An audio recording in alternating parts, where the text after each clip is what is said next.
Alright guys, so I had to make a quick stop on my flyover to Sanctuary Hills to stop a couple of rogue vault dwellers from attacking the settlement. Not like these guys can't handle it on their own, they're kind of like a forward operating base. I was going to give you a tour of the Red Rocket right now, but I should really go back through with, like, you know, the settlement ambush kit,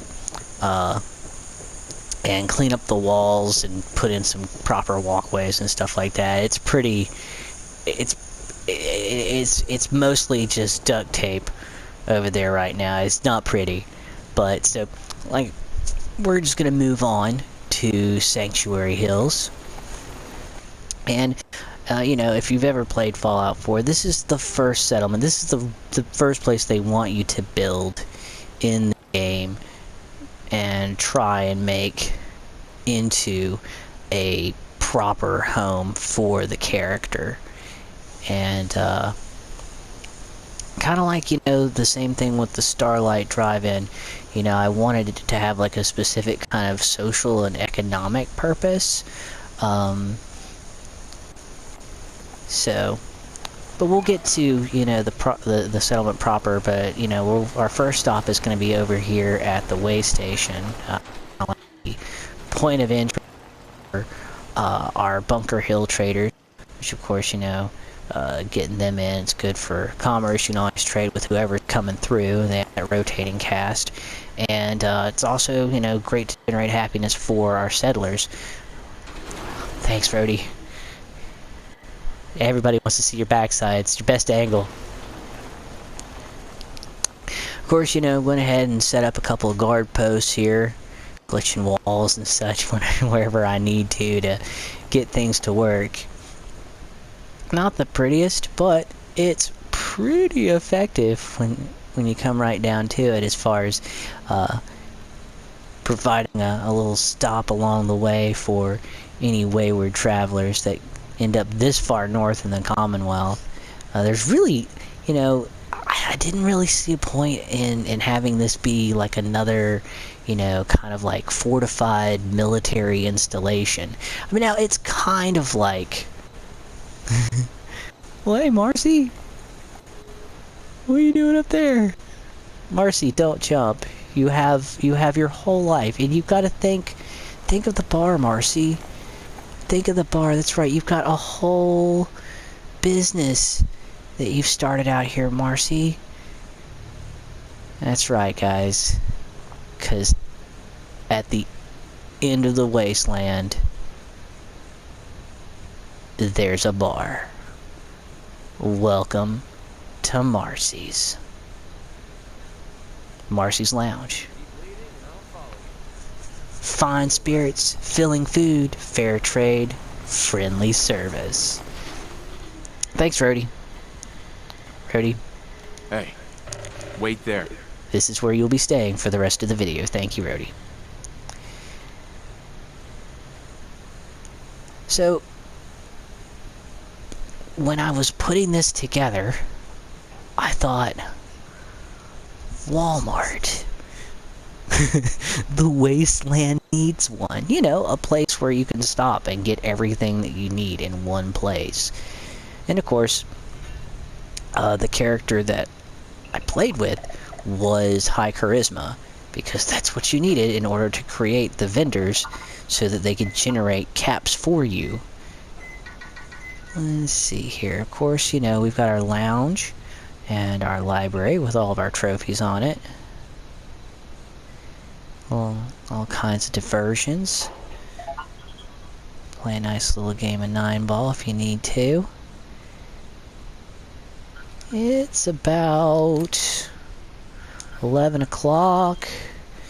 The Vault Tech sales representative is getting a drink. Or he was getting a drink. He got up.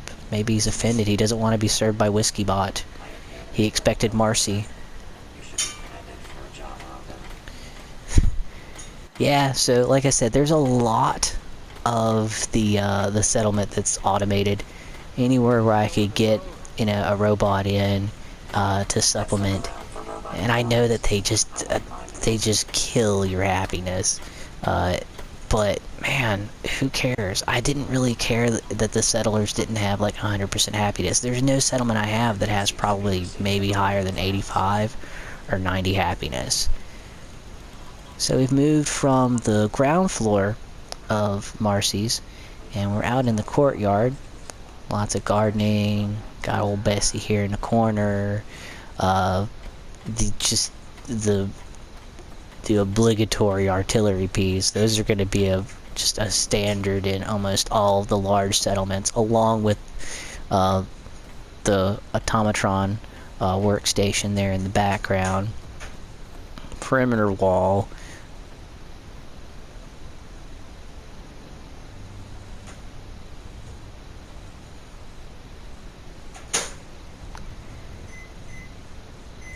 Let's see here. Yeah, I wish that you could clear this, but I was able to put this light in, so... you know. It worked out in the end. And... we're gonna go back through Marcy's. I love this. You got... people just hanging out, having a good time, getting a drink, flicking their cigarettes, saying, "Oh, please, they damn well, please."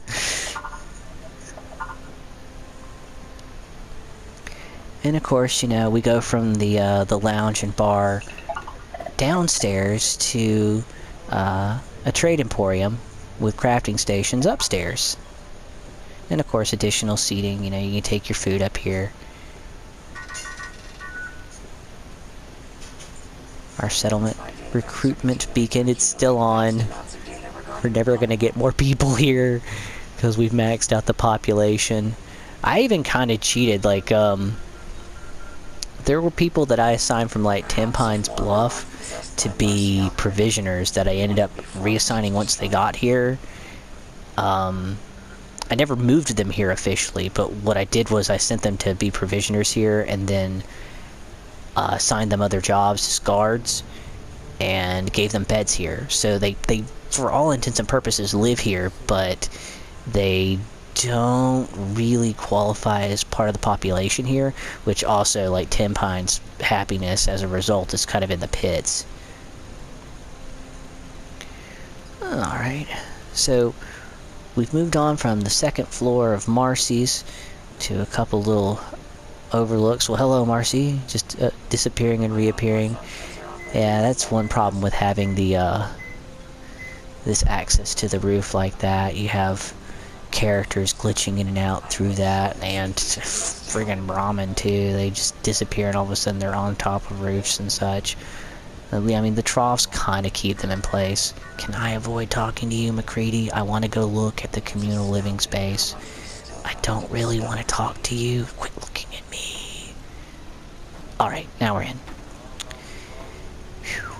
It's companions, man. I wish there was a mute. There was like a no talkie button.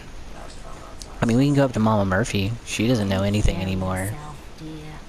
Oh, I will, Mama Murphy. We didn't give you enough chems for you to off yourself, so we just gave you a chair, and now you just take up space. You eat, and you drink water, and you don't do anything. Not a thing. We're bitches because, you know, settlers gotta be ripped. Yeah, so, and that'll be something else that you'll see throughout all of these settlements is, the little cot beds, and lots of them. They all pretty much sleep in the exact same places because, you know, when you're dealing with trying to do, you know, some sort of, like, main structure, yeah, you definitely, you know, look at communal living spaces to try and save as much as you can, on the rest of your, building budget. Our little power structure over here, our little power plant with our nuclear reactor.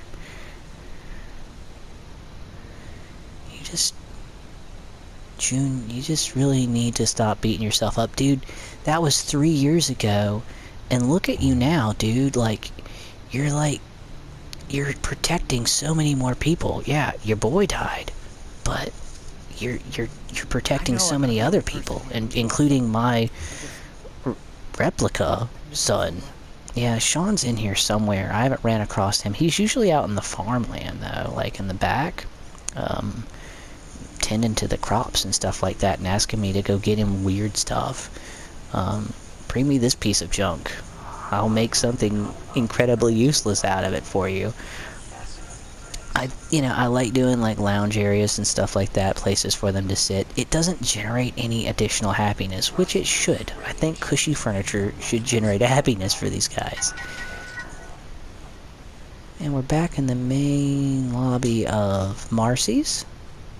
I'm really hoping I can snag a couple of these as thumbnails. I've just had the worst time with the thumbnails in the other videos, guys. I'm not gonna lie.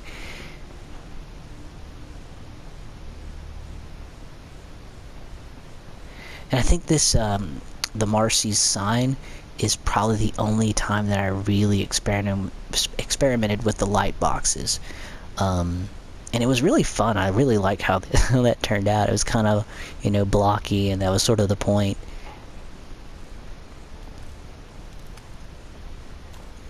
And of course, such a large structure, it's also going to double as protection, walling off points of entry for randomly generated attacks on the settlement. And of course, that's the whole reason I even did anything with this additional house over here. I turned it into a barracks, complete with its own guard posts on the far side with another workstation. Almost any of the scavengers that you'll run across in the settlements are gonna be pretty well armed. Let's see, what are you? What do you do? You're a vendor, and that's why you're dressed as a civilian. Well, this is a guard, though, and it's obvious because he's in combat armor. That's all he does. He's just checking it out. Keeping an eye on the wall. The wall. I don't know what the obsession is with the wall. Well, I know what the obsession is, and it's kind of... I'm not going to go into it here.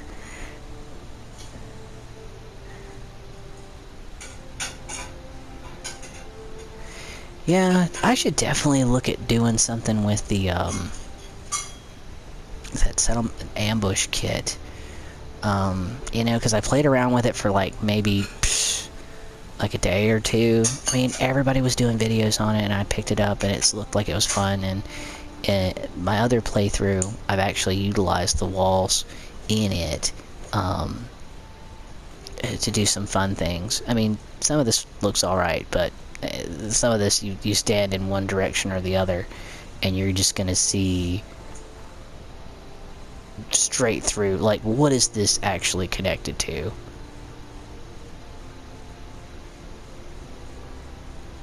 Exactly. Alright.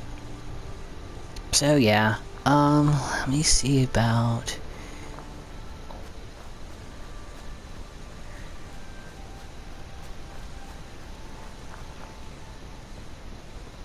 Man, I love that sign, though. It took a while to actually... I think that's the whole reason that there's even power nodes out this way, was just so I could get this sign illuminated. Because, man, once I got those neons, I went crazy. Alright. Well, man, I was really glad I could get this in the evening, though, because I just love how lit up it is, how bustling it appears. But, yep, that is Sanctuary for you guys on this character playthrough. I hope you enjoyed the video. Thank you. Have a great one.